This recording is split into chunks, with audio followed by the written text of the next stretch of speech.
Hey guys अस्सलाम वालेकुम। आज हम डिस्कस करने जा रहे हैं चैप्टर नंबर 6 ऑफ गाइटन जिसका नाम है स्केलेटल मसल्स।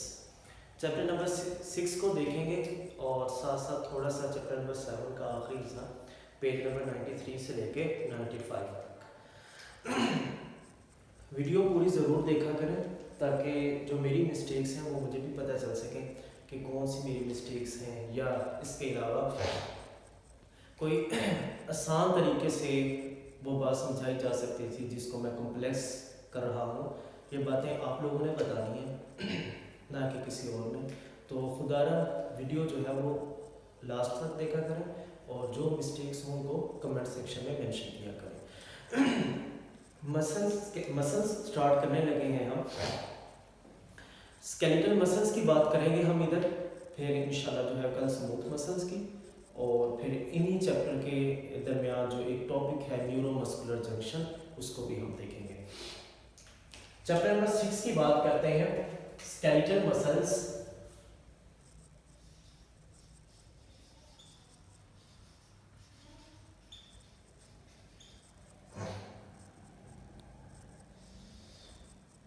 मसल्स आप शुरू से पढ़ते आ रहे हैं, हर मसल के फीचर्स तकरीबन आपको पता होते हैं कि स्मूथ मसल्स के क्या फीचर्स हैं, स्केलेटल मसल्स के और कार्डियक मसल्स के क्या फीचर्स हैं। तो हम यहाँ पे डायरेक्ट मैकेनिज्म में जाएंगे क्योंकि कुछ फीचर्स तो हमें पता होते हैं इसके। जैसे स्केलेटल मसल्स की ऐसी टाइप है जो वोलेंट्री रिएक्शन होती है, वोलेंट्री इन एक्शन, और ये स्ट्रेटेड होते हैं। स्ट्रेटेड मसल्स हमारे पास स्केलेटल मसल्स और कार्डियक मसल्स, ये दोनों स्ट्रेटेड मसल्स होते हैं, और जो स्मूथ मसल्स होते हैं ये नॉन स्ट्रेटेड कहलाते हैं। अब मैं बात करूंगा डायरेक्ट मैकेनिज्म की। तो हमें सबसे पहले जनरल मैकेनिज्म जानना चाहिए मसल्स की कॉन्ट्रैक्शन का, कि कोई भी मसल्स हो, चाहे वो आपका कार्डियक मसल हो, स्केलेटल मसल हो या स्मूथ मसल हो, उनका जनरल मैकेनिज्म क्या है कॉन्ट्रैक्शन का। तो बात करेंगे general mechanism of muscle contraction की। General mechanism of muscle contraction.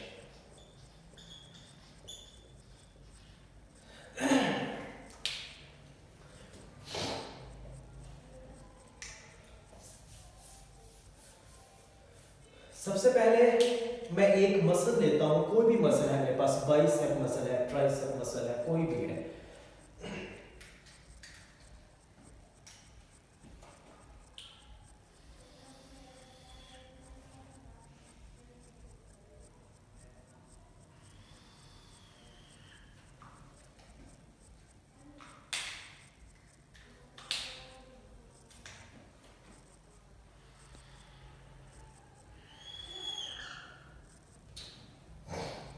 ये मेरे पास मसल बंडल्स हैं, इसमें जो मैं इस कलर से शो करवा रहा हूं।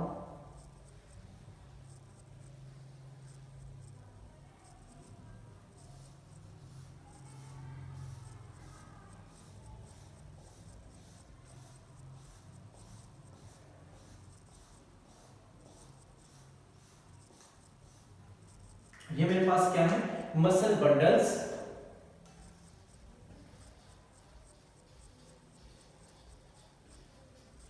मसल बंडल्स, या इनको मैं कहूंगा फेसिकल्स। क्या नाम दूंगा, फेसिकल्स।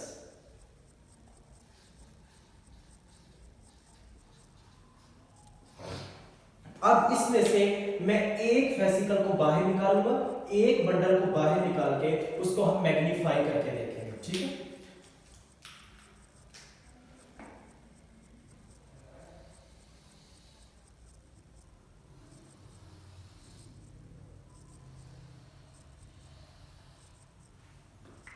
फिर उसमें मुझे मजीद स्ट्रक्चर जो है वो नजर आए। उस फेसिकल को, उस बंडल को जब मैंने बाहर निकाला, उसमें से मजीद मुझे जो स्ट्रक्चर है वो नजर आए।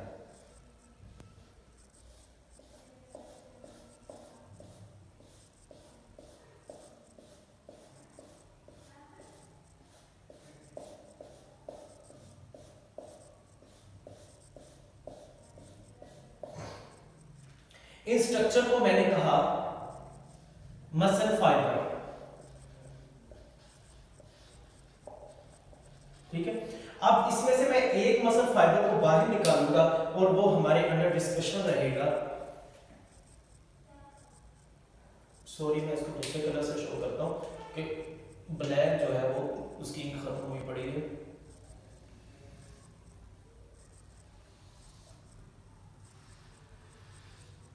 ठीक है,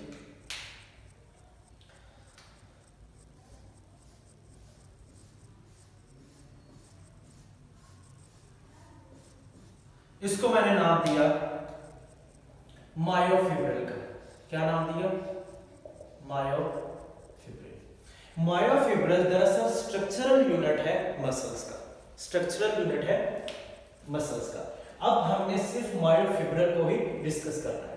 देखिए, मैंने एक मसल लिया, वो कोई भी मसल है, बाइसेप का मसल है, ट्राइसेप का मसल्स है, उसमें इन स्ट्रक्चर्स को मैंने क्या कहा? मसल बंडल्स, या आपको क्या कहा? फेसिकल्स। उसमें से एक फेसिकल को मैंने मैग्नीफाई करके दिखाया, फिर मैंने कहा ये मसल फाइबर है। मसल फाइबर से फिर मैंने एक स्ट्रक्चर बाहर निकाल लिया, एक धागा मैंने बाहर निकाल दिया, उस धागे को मैंने कहा myofibril. Myofibril basic structural unit है मसल का, इसी को हम डिस्कस करेंगे। अब मैं मायोफिब्रिल का स्ट्रक्चर जो है वो मैग्नीफाई करके बनाने जा रहा हूं। तो देखें,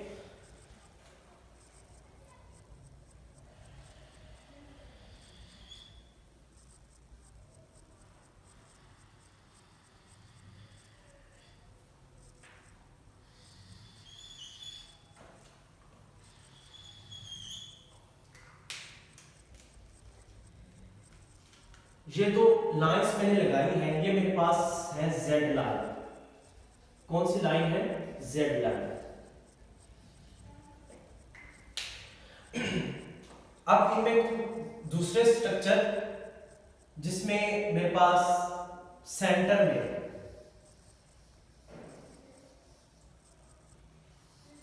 ये थिक फिलामेंट्स है,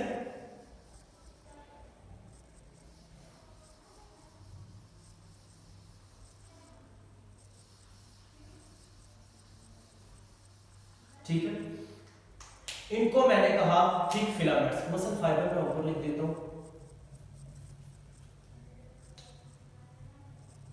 यहां लिख देता हूं मसल फाइबर, ठीक है।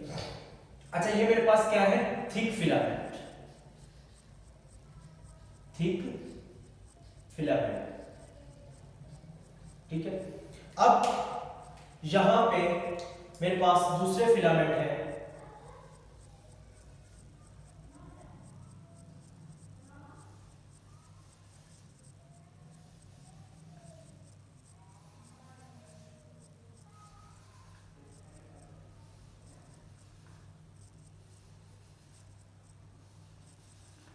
इनको मैंने नाम दिया थिन फिलामेंट्स का। किसका? थिन फिलामेंट्स का, कि ये मेरे पास है थिन फिलामेंट्स। अच्छा, थिक फिलामेंट्स कौन से हैं? थिक फिलामेंट्स दरअसल मायोसिन के धागे हैं, और थिन फिलामेंट्स मेरे पास एक्टिन के धागे हैं। मायोसिन और एक्टिन जो है दोनों प्रोटीन से। अच्छा, ये मेरे पास थी जेड लाइन। ये जो डार्क आपको नजर आ रहे हैं, थिक फिलामेंट्स नजर आ रहे हैं, ये मायोसिन फिलामेंट्स हैं। और ये थोड़े से जो आपको लाइट फिलामेंट नजर आ रहे हैं, थिन नजर आ रहे हैं, ये कौन से फिलामेंट्स हैं मेरे पास? एक्टिन के। मायोसिन की बात होगी, एक्टिन की बात होगी, ये जो लाइंस हैं जेड लाइन कहलाती है, ठीक है। अच्छा, अब ये जो लाइन है, ये लाइन ए बैंड कहलाती है। क्या कहलाती है? A band.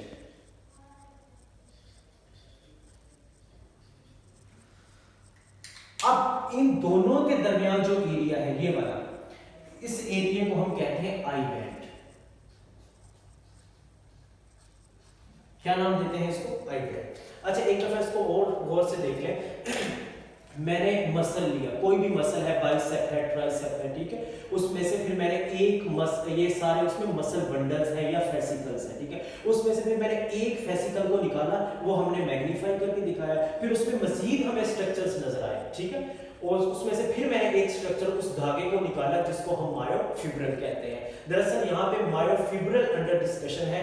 ये मायोफिब्रिल का स्ट्रक्चर जो है फिर मैं ये बना के आपको दिखा रहा हूँ कि मायोफिब्रिल का स्ट्रक्चर जो है वो इस तरह का है। अच्छा, मायोफिब्रिल के स्ट्रक्चर के अंदर जब हम आते हैं तो हमें ये जो दो लाइन मिलती है ये जेड लाइन कहलाती है, ठीक है, और दरमियान में जो हमें ये फिलामेंट्स नजर आते हैं जो थिक हैं ये मायोसिन के फिलामेंट्स हैं। जो लाइट फिलामेंट्स ये मैंने बनाए हैं ये एक्टिन के फिलामेंट्स हैं। उसके बाद ये जो लाइन इधर आ रही है बाइसेक्ट करके ये ए बैंड है, ये ए बैंड है। अच्छा, इनके दरमियान जो ये जो एरिया है Z और A के दरमियान, Z लाइन और A के दरमियान वाला जो एरिया है वो आई बैंड कहलाता है, ठीक है। अच्छा, अब ये जो डार्कली कलर है ना, आपको ये दरमियान में सारा नजर आ रहा है जो डार्क कलर है, इसको हम H जोन भी कहते हैं। क्या नाम देते हैं इसको हम? H जोन का। ये डार्क कलर वाले एरिया को H जोन का भी। अच्छा, अब इस जोन को भी एक लाइन बाइसेक्ट करके आ रही है, ठीक है। इस लाइन को हम कहते हैं M लाइन। क्या नाम देते हैं इसको? M line. इसको नाम देते हैं M लाइन। M लाइन के अलावा इसको एक हम और भी नाम देते हैं डुबेस लाइन, या एक और भी नाम हम इसको देते हैं क्रॉसर्स मेम्ब्रेन, ठीक है। ये थिन फिलामेंट्स एक्टिन कहलाते हैं, ये थिक फिलामेंट मायोसिन कहलाते हैं। ये वाली जो लाइन है ये ए बैंड है, ठीक है। ये जो दोनों लाइन आपको साइडों पे नजर आ रही है, ये वाली और ये वाली लाइन, ये जेड लाइन कहलाती है, ठीक है। अब जो एरिया है किसके दरमियान? जेड लाइन और ए बैंड के दरमियान जो एरिया है वो क्या कहलाता है? आई बैंड कहलाता है, ठीक है। तो ये हमारा स्ट्रक्चर हो गया तकरीबन इसका। तो हम अच्छा, एक और बात जो फंक्शनल यूनिट है जिसकी हमने डिस्कशन करनी है वो यहां से लेके यहां तक का एरिया है। मतलब 2Z लाइन के दरमियान वाला जो एरिया है वो फंक्शनल यूनिट कहलाता है मसल्स का।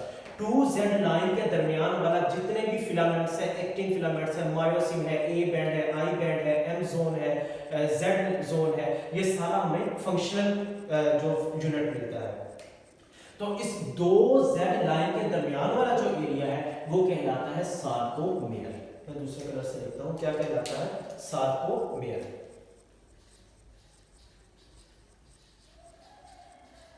Sarcomere is the functional unit of muscle. Myofibril is the structural unit of muscle. Sarcomere is the functional unit of muscle. एक दफा इसको और देख लें। मैंने कोई भी मसल लिया, मेरे पास बाइसेप का मसल है, ट्राइसेप का मसल है, ठीक है। उसमें ये मैंने स्ट्रक्चर देखे तो मुझे नजर आए मसल बंडल्स या फेसिकल्स। मैंने उसमें से एक फेसिकल्स को बाहर निकाला, उसको मैग्नीफाई करके देखा, ठीक है।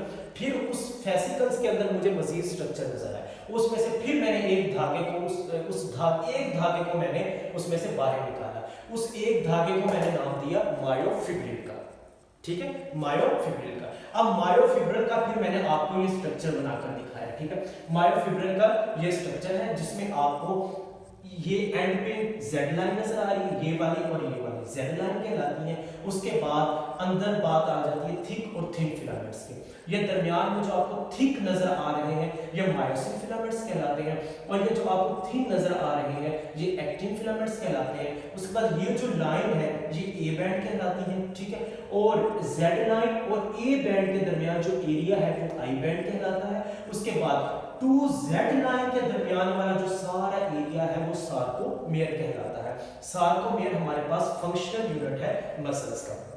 अच्छा, अगर मैं एक मजे की आपको बात ये बताऊं कि अगर मैं आपसे ये पूछूं कि ए बैंड में क्या क्या चीजें शामिल हैं, तो आप क्या कहेंगे कि एक्टिन फिलामेंट शामिल है, सिर्फ एक्टिन फिलामेंट शामिल है ए बैंड में। अगर हम ए बैंड की बात करें और आप मुझे कहें कि ए बैंड में ये एक्टिन के फिलामेंट्स जो हैं ये शामिल है, तो याद रखिएगा ए बैंड के अंदर एक्टिन तो शामिल है, ये बहुत इंपॉर्टेंट एमसीक्यू है। ए बैंड में एक्टिन फिलामेंट्स तो शामिल है, लेकिन एक्टिन का जो पार्ट इस पार्ट के ऊपर ओवरलैप किए हुए ये वाला पार्ट, इसको मैं थोड़ा सा आपको शो करता हूँ। ये देखिए, ये वाला जो ओवरलैप किया हुआ है ये वाला, ये भी शामिल है।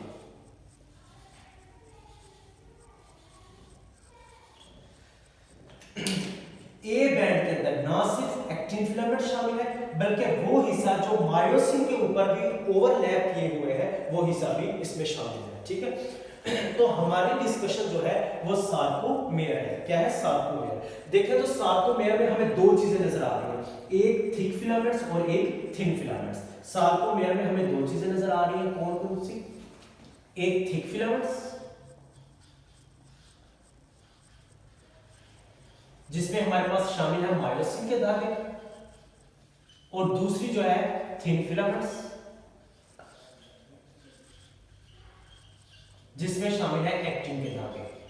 ठीक है, अब हम स्टडी करने जा रहे हैं सिर्फ सार्कोमेयर को, जो कि फंक्शनल यूनिट है मसल्स का। ठीक है, सार्कोमेयर कहां से शुरू हो रहे हैं? 2Z9 के दरमियान वाला जो ये सारा एरिया है, जिसमें आपके पास ए बैंड भी शामिल है, आई बैंड भी शामिल है, एम जोन भी शामिल है, एच जोन भी शामिल है, ये सारा एरिया सार्कोमेयर कहलाता है। और सार्कोमेयर जो है फंक्शनल यूनिट है मसल्स का।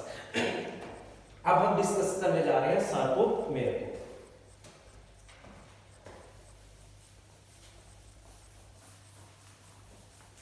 सार्कोमेयर की मैंने सार्कोमेयर का बताया कि इसमें एक्टिन और मायोसिन शामिल है। तो सबसे पहले एक्टिन को देखते हैं, इसका थोड़ा सा स्ट्रक्चर बताता हूं। एक्टिन का होता कैसा है? एक्टिन देखिए, एक्टिन का स्ट्रक्चर इस तरह होता है।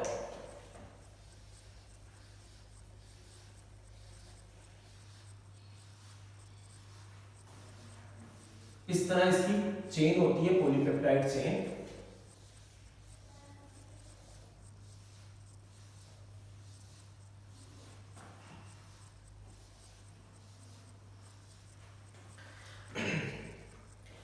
ये जो है ना, जिसने चेन बनाई है, ये जो यूनिट है, एक यूनिट, इसको कहते हैं हम जी प्रोटीन या ग्लोबुलर प्रोटीन।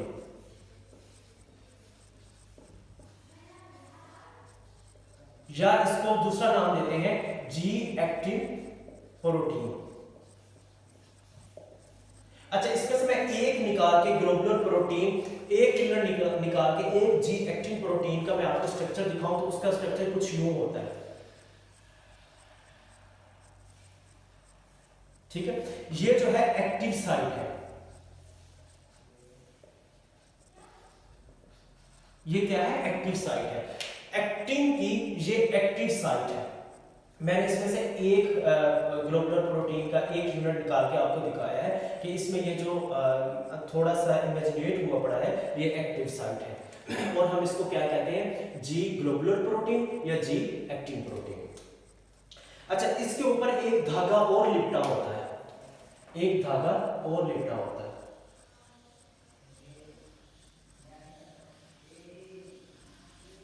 अच्छा, उस धागे ने क्या किया होता है? दरअसल ये जो एक्टिव साइट है ना, यहाँ पे साइट, यहाँ पे ये जो एक्टिव साइट है, इस धागे ने एक एक्टिव साइट को कवर किया हुआ होता है।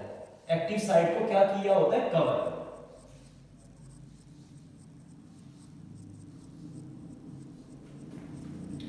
दरअसल इस धागे ने ये जितनी भी एक्टिव साइट है, इस जी एक्टिन प्रोटीन में जितनी भी एक्टिव साइट है, इस धागे ने कवर किया होता है उनको।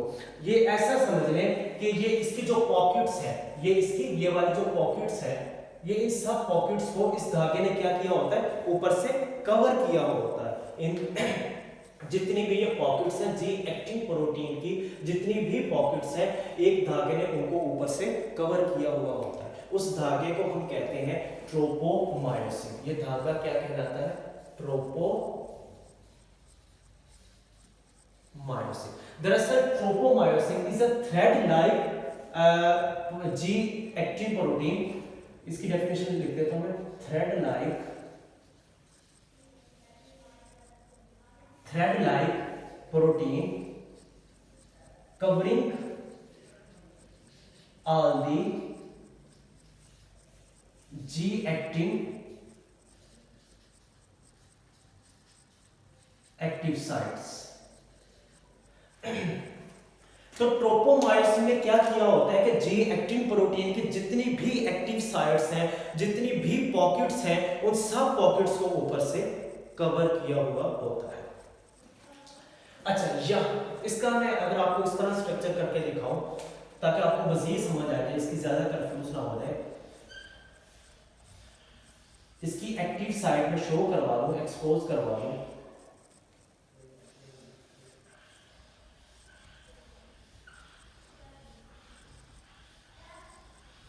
ये देखिए, अब ये जी एक्टिन जो है इसकी ये एक्टिव साइट मैंने एक्सपोज करवा दी, ये पॉकेट्स मैंने आपके सामने एक्सपोज करवा दी, ठीक है। अब इसके ऊपर धागा जो है इस तरह इसको कवर किया होता है।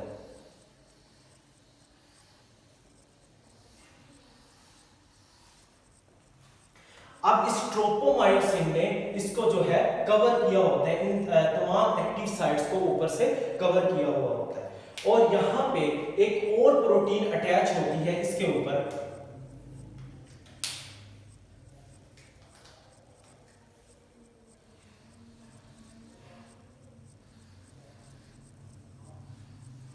ट्रोपोमायोसिन के ऊपर एक और प्रोटीन अटैच होती है जिसको हम कहते हैं ट्रोपोनिन। क्या नाम देते हैं उसको? ट्रोपोनिन। ट्रोपोनिन के 3 यूनिट्स होते हैं, एक ट्रोपोनिन, ठीक है, टी, और एक आई जिसके साथ मायोसिन अटैच होता है, और एक जो है सी कैल्शियम के लिए, ठीक।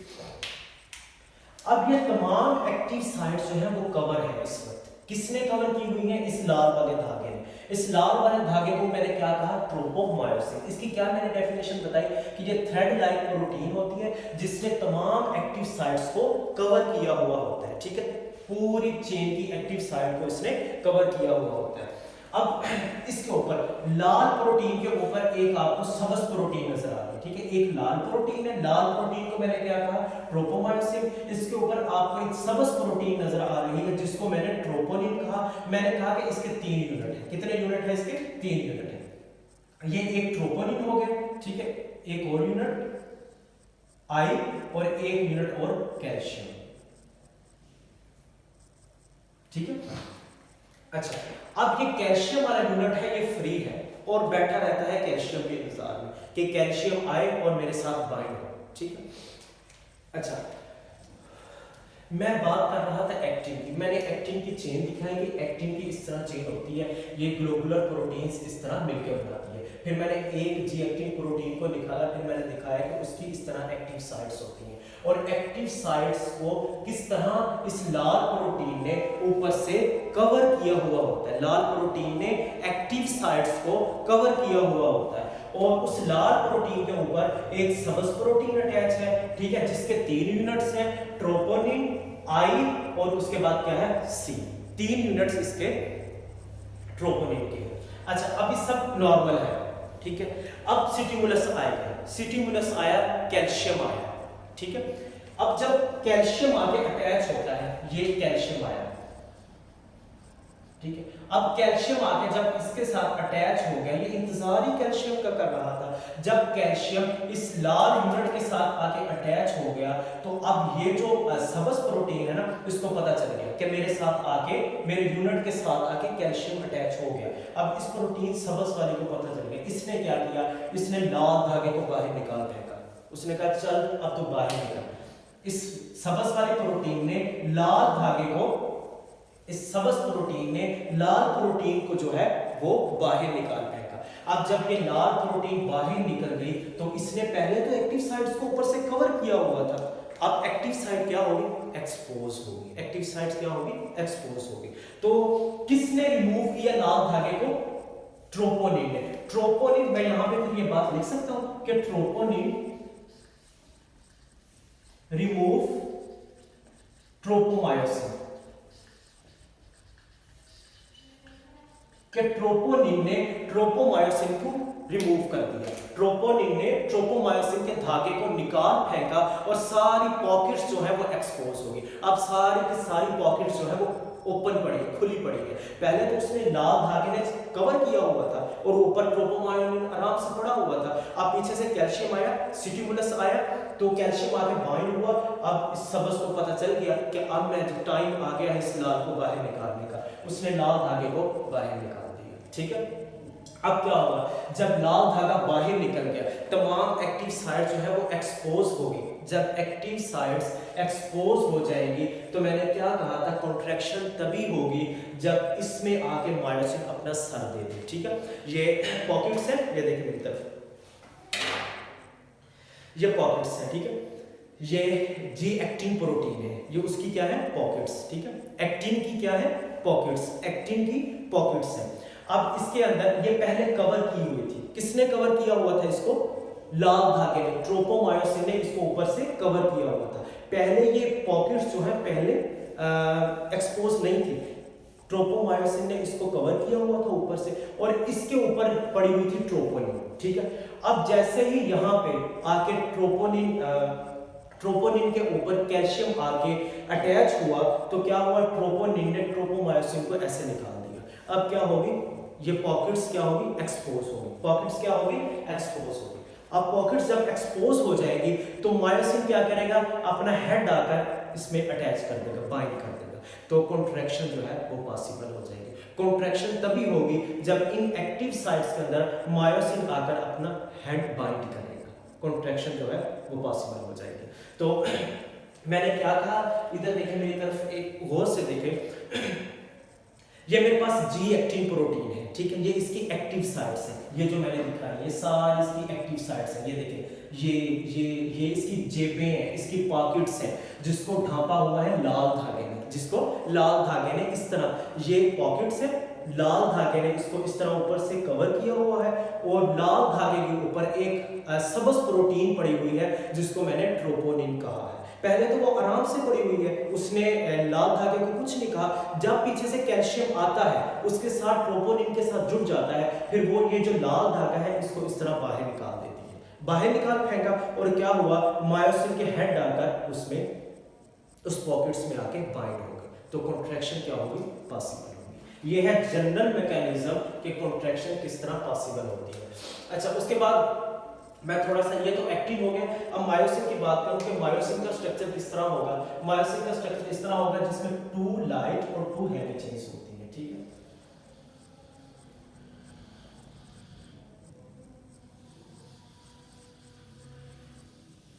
इसमें 2 हैवी और 2 लाइट चेन्स होती हैं। ठीक है, लाइट चेन्स इस तरह होती हैं। ठीक है, ये 2 हैवी चेन्स हैं, ये लाइट चेन्स हैं। ठीक है, इसको ये भी कहते हैं, हैवी चेन्स को हैवी म्यूरोमायोसिन, हैवी म्यूरोमायोसिन। ठीक है, और लाइट चेन्स को क्या कहते हैं, इसको लाइट म्यूरोमायोसिन, LMM। ठीक है, और इसको क्या कहते हैं, HMM। अब ये इसके क्या है, मायोसिन के हेड हैं। ठीक है, क्या है, ये हेड, ये क्या है, इसकी टेल। ठीक, अच्छा, हेड में 2 जेबें होगी, कितनी जेबें होगी, 2। एक ये पॉकेट है हेड के अंदर, ठीक है, एक जेब इधर है, कितनी पॉकेट्स होगी, 2। ठीक है, अच्छा, ये जेब किस काम के लिए है, इस जेब में आके क्या अटैच होगा, एक्टिन। ठीक है, एक्टिन, ये, और इस जेब में क्या होगा, इस जेब में ATP होगा अटैच, इस जेब में क्या बाइंड होगा, ATP। अच्छा, और इस पॉकेट की एक एक्टिविटी है, एटीपेज हाइड्रोलाइसिस एक्टिविटी है, मतलब जब ATP इसके साथ अटैच होगा, ये ATP को तोड़ देगी, किसमें, ADP में प्लस इनऑर्गेनिक फॉस्फेट में, ADP में प्लस इनऑर्गेनिक फॉस्फेट। ठीक है, यहां तक मैंने एक्टिन और मायोसिन का स्ट्रक्चर जो है वो समझाया कि किस तरह स्ट्रक्चर होता है, और बताया कि किस तरह एक्टिव साइट्स को ट्रोपोमायोसिन ने कवर किया होता है, और फिर ट्रोपोमायोसिन को कौन बाहर निकाल फेंकता है, ट्रोपोनिन। ठीक है, और ट्रोपोनिन कब निकालता है, जब पीछे से कैल्शियम का स्टिमुलस आता है, कैल्शियम आके बाइंड होता है। उसके बाद फिर मायोसिन की बात हुई, मायोसिन का स्ट्रक्चर मैंने बताया, टेल और ये हेड। हेड क्या है, हैवी चेन्स है, टेल क्या है, लाइट चेन्स है। ठीक है, फिर मैंने कहा कि इसके हेड में 2 जेबें होती हैं, 2 पॉकेट्स होती हैं। एक पॉकेट किसके लिए होगी, एक पॉकेट होगी एक्टिन के लिए, दूसरी पॉकेट किसके लिए होगी, ATP। और इसके पास ये स्पेसिफिसिटी होगी कि ये एटीपी की हाइड्रोलाइसिस करवा सके, उसको तोड़ सके किसमें, एडीपी में और प्लस इनऑर्गेनिक फास्फेट में। ठीक है, अब कॉन्ट्रैक्शन तभी होगी जब ये हेड इस पॉकेट में घुसेंगे। ये जो हेड आपको नजर आ रहे हैं, ये वाले हेड जो है, ये हेड इस पॉकेट में जाके घुसेंगे, क्योंकि अब तो एक्सपोज हो चुकी है ये, अब पॉकेट एक्सपोज है, ये नहीं है लाल प्रोटीन, एक्सपोज हो चुकी है। अब ये हेड जब इसमें आके घुसेंगे, अब ये हेड जब इसमें आके घुसेंगे तो कॉन्ट्रैक्शन तभी होगी। ठीक है, अब कॉन्ट्रैक्शन करवा लेते हैं।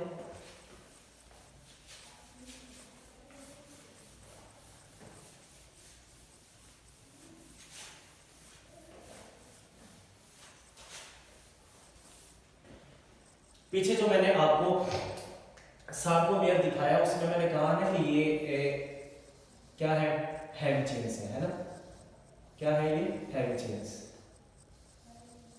ठीक है, अच्छा, और ये क्या है, लाइट,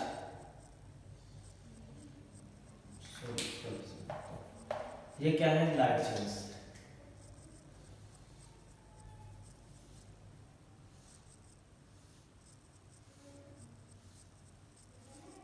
ठीक है, अच्छा, ये जो आपके पास थिक फिलामेंट्स है, मायोसिन जो है, मायोसिन का हेड मैंने कहा था ना कि इसमें अटैच होगा इसकी पॉकेट में, तो तभी होगा। तो मायोसिन का हेड जो है ये इस तरह, जो इसके हेड निकले हुए बाहर, हेड और टेल जो हमें नजर आएगा, ये इसके हेड है। ठीक है,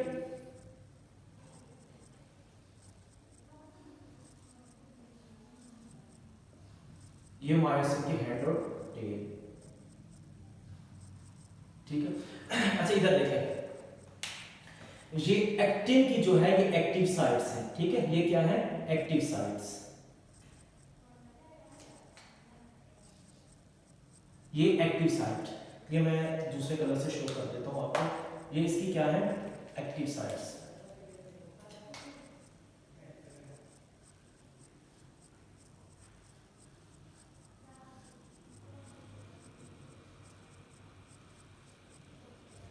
ये इसकी पॉकेट्स है, क्या है इसकी पॉकेट्स।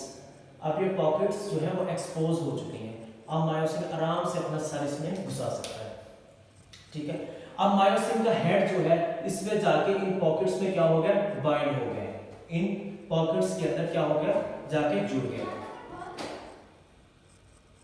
इन पॉकेट्स के अंदर मायोसिन का हेड जो जाके इस एक्टिव साइट्स में जाके मायोसिन का हेड जो है वो अटैच हो गया। जब मायोसिन का हेड एक्टिन की एक्टिव साइट्स में जाकर बाइंड हो जाता है तो कॉन्ट्रैक्शन जो है वो पॉसिबल हो जाती है। अब कॉन्ट्रैक्शन किस तरह पॉसिबल होगी, देखिए, जब मायोसिन का हेड जुड़ेगा ना तो मायोसिन का हेड, ये देखिए, अगर मैं इसको अलग शो करके आपको दिखाऊं, मैं ये कहूं कि ये जो है मेरे पास एक्टिन की एक्टिव साइट्स है। ठीक है, अब ये जो मायोसिन है, ठीक है, अब मायोसिन के हेड्स ये है मेरे पास।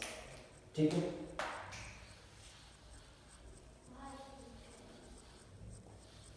ये हेड है। अच्छा, इधर देखिए, अब मायोसिन का हेड जो है, जो एटीपी उस वक्त हाइड्रोलाइसिस हुई थी, एक तो वो इधर काम आएगी, ठीक है, एनर्जी के लिए, टिल्ट करने के लिए, दूसरे काम आएगी किस काम के लिए, कि वो एफिनिटी पैदा करें किसके दरमियान, एक्टिन और मायोसिन के दरमियान, ताकि दोनों फुली ओवरलैप होंगे तो फिर मुकम्मल कॉन्ट्रैक्शन जो है वो पॉसिबल हो सकती है। अब इधर देखिए, अब ये जो हेड है इस एक्टिव साइट्स में आकर अटैच हो गया, सपोज किया ये हेड इसमें आके अटैच होता है, ये हेड, ठीक है, इसमें जाके अटैच होता है, ये हेड इसमें जाके अटैच होता है। अब ये क्या करेगा, अब जैसे ही हेड अटैच हुआ तो एटीपी की वजह से, एडीपी की वजह से कन्फर्मेशनल चेंज है, कन्फर्मेशनल चेंज की वजह से पावर स्ट्रोक जनरेट हुआ। उससे क्या हुआ कि ये जो धागा है ये अंदर की तरफ धकेला गया, इनवर्ट, ये धागा जो है अंदर की तरफ इनवर्ट धकेला गया।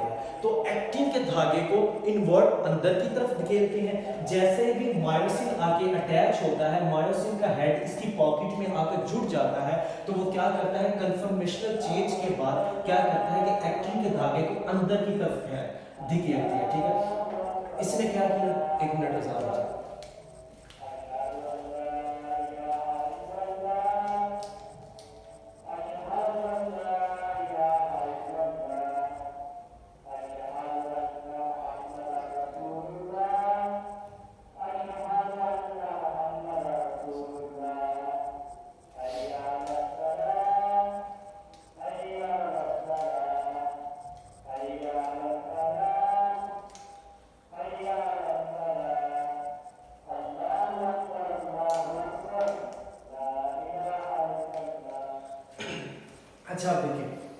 अब जब ये मायोसिन का हेड एक्टिन की एक्टिव साइट्स में उसकी पॉकेट में इसने जाकर अपना सर घुसा दिया है, तो क्या होगा, कन्फर्मेशनल चेंज होगी। कन्फर्मेशनल चेंज के बाद ये मैं स्टेप लिख देता हूं, कन्फर्मेशनल चेंज के बाद क्या होगा, पावर स्ट्रोक जनरेट होगा। उससे बाद क्या होगा कि एक्टिन के धागे को जो है वो इनवर्ड पुल किया जाएगा, ठीक है। अच्छा, अब इसने यहां पे सर घुसा रहा, ठीक है, घुसा के क्या किया, एक्टिन के धागे को अंदर की तरफ पुल किया। अब ये धागा आगे चला गया। अब इस वक्त जो ये आपको जेब इधर नजर आ रही थी ना, अब वो जेब इधर आ गई, ठीक है, क्योंकि ये धागा आगे आ चुका है। अब ये पिछली जेब आ गई, अब इसने फिर वही सर उसकी पिछली जेब में घुसा रहा। अब इससे क्या हुआ, जब इसमें सर घुस गया तो फिर ये धागा इसने अंदर की तरफ धकेला। अब क्या होगा, धागा अंदर आ गया, तो फिर इस तरह ये मायोसिन का जो हेड है पॉकेट्स में जाके बाइंड होता रहेगा, उस एक्टिन के धागे को अंदर की तरफ धकेलता रहेगा, इनवर्ड पुल करता रहेगा, और आने वाले पॉकेट्स में अटैच होकर उसको इस तरह की, ये देखो इस तरह ये मूव करता करता जो है इस तरह इस धागे को जो है आगे की तरफ जो है वो इनवर्ड जो है वो पुल करता जाएगा। मतलब इधर मेरी बात फिर गौर से समझे। सपोज करें ये जो सर है पहले इसमें जाके अटैच हुआ, ये जो मायोसिन का हेड है एक्टिन की इस पॉकेट में जाकर जुड़ा। अब इसने क्या किया, इसको एक्टिन को थोड़ा सा आगे धकेल दिया, कन्फर्मेशनल चेंज हुई, पावर स्ट्रोक जनरेट हुआ, तो टिल्ट हुआ। टिल्ट किसकी वजह से हुआ, वो जो एटीपी की हाइड्रोलाइसिस हुई, जो हमें एडीपी प्लस इनऑर्गेनिक फॉस्फेट मिला, उसकी वजह से क्या हुआ, टिल्ट होने की वजह से क्या हुआ कि ये धागा आगे चला गया, ठीक है। अब इसने फिर अपना जो है वो सर उसमें से निकाल दिया, इसको हम क्रॉस ब्रिज कहते हैं। क्या बन गया ये, क्रॉस ब्रिज में दरअसल मायोसिन के आर्म और हेड दोनों चीजें शामिल होती है, ठीक है। अब ये क्रॉस ब्रिज पहले इसमें जुड़ा हुआ था, ठीक है। अब ये वाली पॉकेट तो यहाँ पे आगे चलेगी, अब पीछे वाली पॉकेट आ गई, अब इसने हेड जो है अपनी पीछे वाली पॉकेट में घुसा दिया, अब फिर जो पीछे वाली पॉकेट थी वो भी आगे आ गई। इस तरह जो है ये इनवर्ट पुल करवाता है, धागे को जो है आगे की तरफ धकेलता है और क्या कर देता है, सार्कोमेयर को शॉर्टर कर देता है। जब सार्कोमेयर शॉर्टर हो जाएगा, सार्कोमेयर शॉर्टर हो जाएगा, तो फिर क्या हो जाएगा, कॉन्ट्रैक्शन।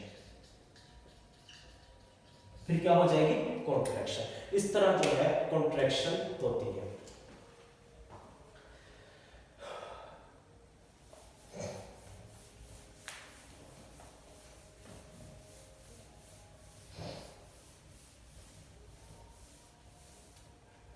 अच्छा,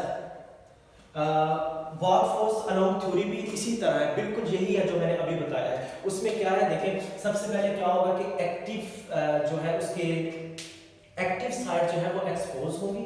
सबसे पहले किसकी, एक्टिन की एक्टिव साइड्स एक्सपोज होती हैं, बाइंडिंग होती है, क्या आके जुड़ता है, मायोसिन अपना आके सर देता है। उसके बाद क्या होता है, conformational change.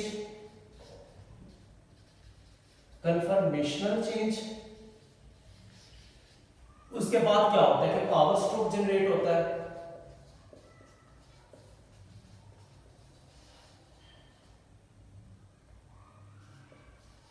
Power stroke generate होने के बाद क्या हुआ, एक्टिन के फिलामेंट्स को इनवर्ट पुल किया, फिर मायोसिन का हेड दूसरी एक्टिव साइट्स के साथ जाकर जुड़ गया, फिर उसको पुल किया, पुल करने के बाद क्या किया कि एक्टिन को शॉर्टर कर दिया। मतलब हमारे पास सार्कोमेयर जो है वो क्या हो गया, शॉर्टर और कॉन्ट्रैक्शन हो गई।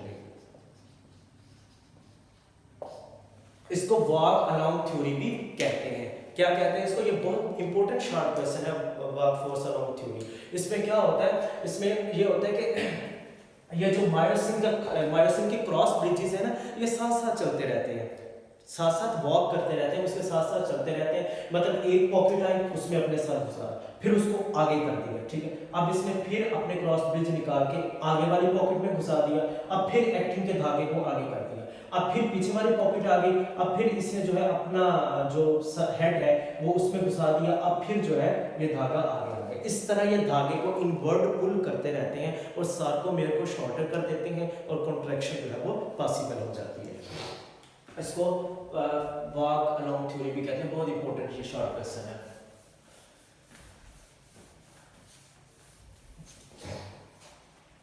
अच्छा, अब कॉन्ट्रैक्शन किस तरह हुई, कैल्शियम कैसे आया, किस तरह कॉन्ट्रैक्शन हुई, इसके लिए हमें जाना पड़ेगा थोड़ा सा चैप्टर नंबर 7 के अंदर। ये वाला हिस्सा जो मैं आपको शो करवा रहा हूँ, जिसमें देखें पेज नंबर 95 के ऊपर, ठीक है। ये जो स्ट्रक्चर बनाएंगे मैं समझाने आपको जा रहा हूँ कि किस तरह इस पेज से स्टार्ट करूंगा। एक्साइटेशन, कॉन्ट्रैक्शन, कपलिंग, ये है क्या, ठीक है। कौन से मैकेनिज्म है, इसमें कौन से इवेंट्स आते हैं, किस तरह स्केलेटल मसल्स की कॉन्ट्रैक्शन होती है। वो तो पीछे हमने जनरल मैकेनिज्म पढ़ा है ना। अब स्केलेटल मसल्स की कॉन्ट्रैक्शन पढ़ते हैं। तो एक्साइटेशन, कॉन्ट्रैक्शन, कपलिंग है, ठीक है। इसमें फिर मैं आपको ये जो डायग्राम आपको पेज नंबर 95 के ऊपर नजर आ रही है, ये टी-ट्यूब्यूल सिस्टम जो है, ये मैं आपको समझाता हूँ। अच्छा, इसमें क्या था, क्या देखें, ये हमारे पास स्केलेटल मसल्स की कॉन्ट्रैक्शन का क्वेश्चन आ गया। तो किस तरह हमने इसको बताना है, वो हमसे पूछ रहा है कि इसकी जो है बताएं। तो एक्साइटेशन, कॉन्ट्रैक्शन, कपलिंग, ये इससे लिखता हूँ।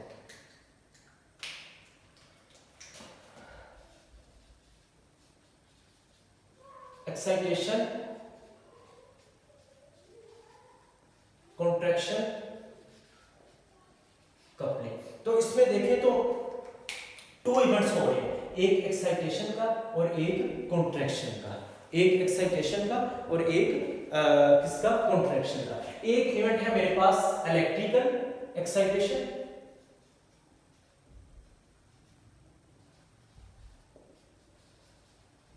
इलेक्ट्रिकल एक्साइटेशन ट्रेवल करके आएगी नर्व मेम्ब्रेन से होते हुए मसल्स मेम्ब्रेन की तरफ, ठीक है। अच्छा, फिर उसके रिजल्ट में हमें क्या मिलेगा, mechanical contraction.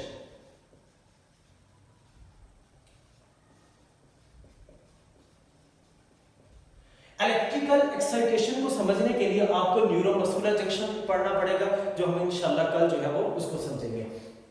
Mechanical contraction, mechanical contraction जो है वो किसके रिजल्ट में हुई है, इलेक्ट्रिकल एक्साइटेशन के रिजल्ट में।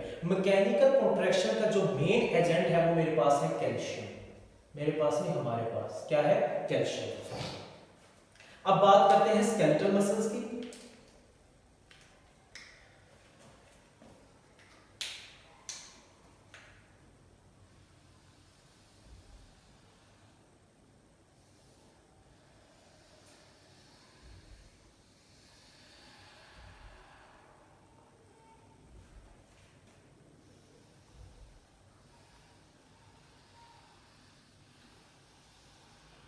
ठीक है।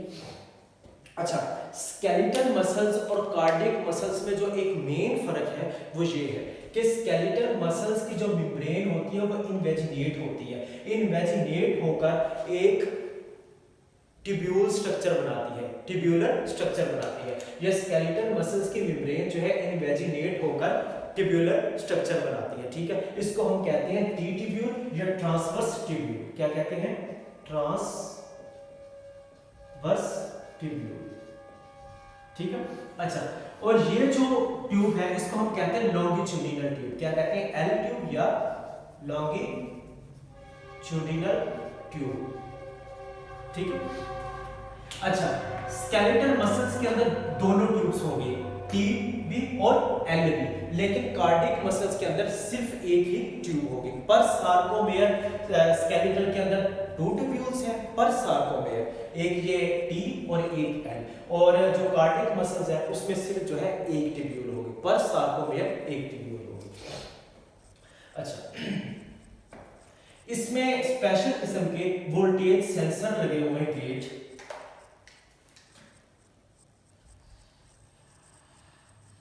जिनको कहते हैं DHP रिसेप्टर, DHPR रिसेप्टर्स, ठीक है। ये है क्या, डाइहाइड्रोपेरिडिन रिसेप्टर, ठीक है, डाइहाइड्रोपेरिडिन रिसेप्टर। ये कैल्शियम चैनल ब्लॉकर भी होते हैं, ठीक है। अच्छा, उसके बाद यहां पे मेरे पास और रिसेप्टर्स हैं दूसरे,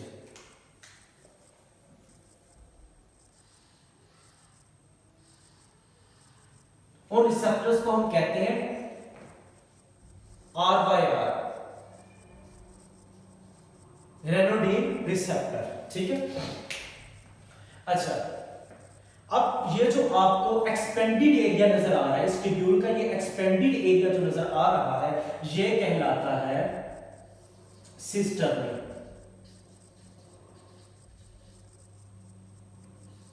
ठीक है, और इस सिस्टर्नी के अंदर कैल्शियम जो है वो स्टोर होता है। यहां पे एक प्रोटीन है कैल्सीक्विस्ट्रीन प्रोटीन कहलाती है यहां पे। ठीक है, क्या कहलाती है?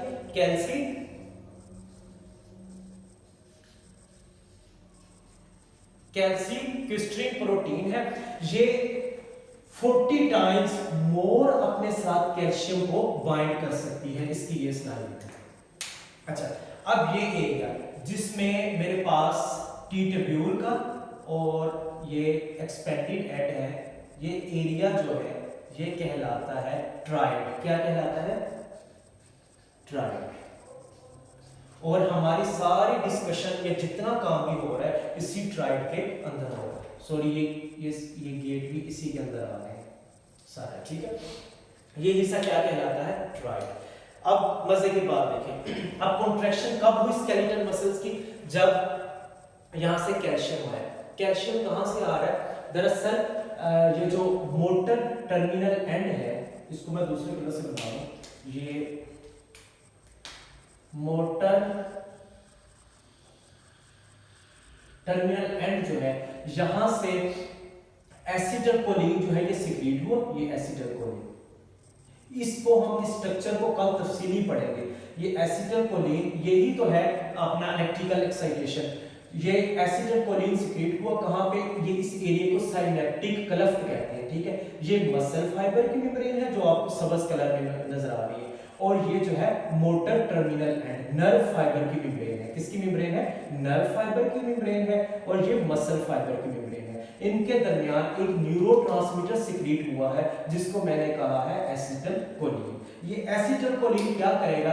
एसिटाइलकोलिन जो है डीपोलराइजेशन करवाएगा। डीपोलराइजेशन के बाद एक्शन पोटेंशियल जो है वो चलता हुआ इस मसल फाइबर के ऊपर चलता हुआ ट्यूब्यूल में आएगा। ठीक है, इस ट्यूब्यूल में आएगा। तो इस ट्यूब में आने के बाद यहाँ पे ये जो सेंसर लगे हुए हैं ये वोल्टेज सेंसर है, कुछ आम अनरेगुलेटेड सेंसर नहीं। तो ये सेंस कर जाएंगे। सेंस करने के बाद इसकी इंटरेक्शन है किसके साथ? इन गेट्स के साथ इंटरेक्शन है इसकी। क्या है? इंटरेक्शन।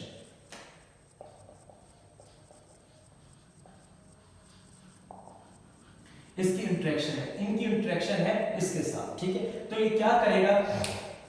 ये जो DHPR ये रिसेप्टर्स हैं RYR रिसेप्टर्स को एक्टिवेट कर देंगे। अब अंदर क्या पड़ा हुआ यहाँ पे? वो तो मैंने बताया ही नहीं, कैल्शियम बेतहाशा पड़ा हुआ। ठीक है, अब कैल्शियम क्या होगा?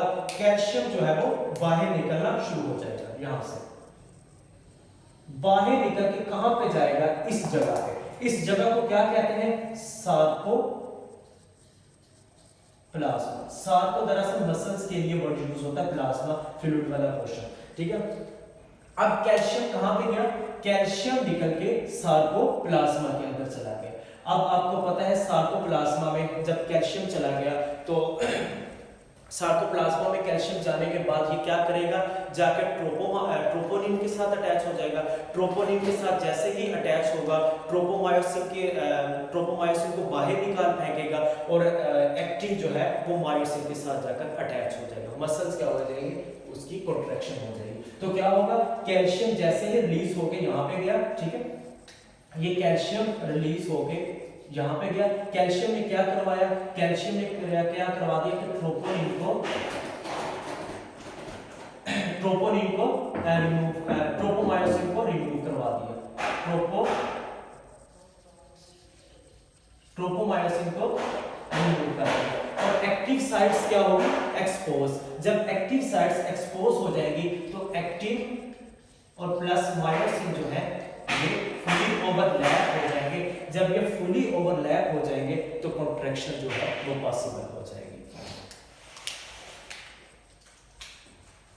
अच्छा, अगर मजीद पीछे से स्टिमुलस नहीं आ रहा, मजीद डिपोलराइजेशन नहीं आ रहा, तो क्या होगा? इस कैल्शियम को वापस पंप्ड बैक कर दिया जाएगा यहाँ पे सार्कोप्लाज्मा रेटिकुलम में। इसमें वापस इसको पंप कर दिया जाएगा। वो स्पेशल गेट्स होंगे, उन गेट्स को हम कहते हैं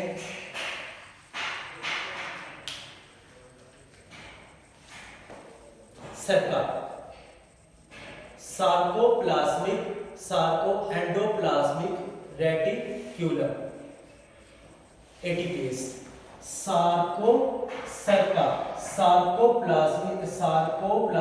एंडोप्लाज्मिक रेटिक्यूलम कैल्शियम एटीपीएस। क्या नाम देते हैं? Sarcoplasmic endoplasmic reticulum calcium ATPase. ठीक है, ये क्या करेगा? ये पंप्ड बैक कर देगा कैल्शियम को, कि मजीद पीछे से डिपोलराइजेशन का स्टिमुलस नहीं आ रहा, अब तुम वापस आ जाओ।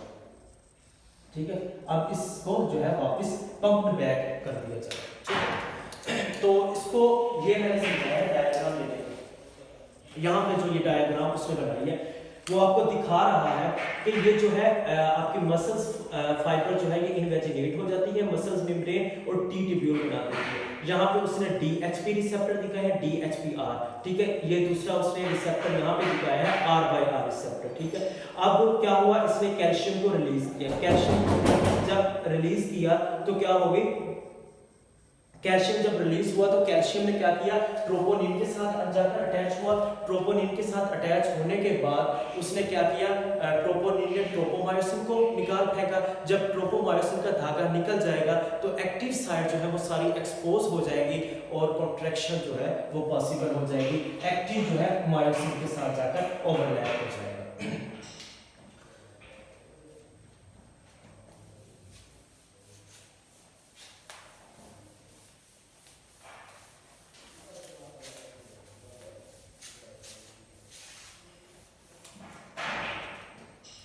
बाकी नेक्स्ट पार्ट में देखते हैं हम।